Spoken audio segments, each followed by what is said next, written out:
पुण्यामधलं सर्वात मोठं आणि प्रशस्त राधाकृष्ण मंदिर हे इस्कॉन टेम्पल पुण्यामधल्या कात्रज कोंढावा बायपास रस्त्यावर असून पुणे शहरातील सर्वात मोठे इस्कॉन टेम्पल आहे. हे मंदिर सुमारे 6 एकर इतक्या जागेत पसरलेलं असून याचं मुख्य आकर्षण म्हणजे श्री प्रभू राधाकृष्णन आहेत.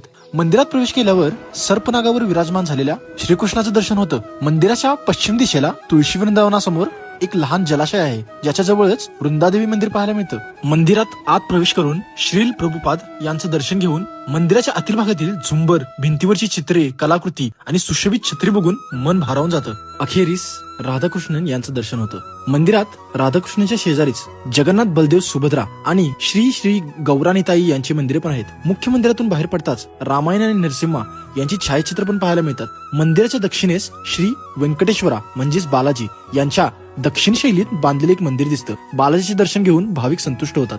भक्ती, सौंदर्य आणि शांतीचा एक संगमच म्हणजे हे मंदिर.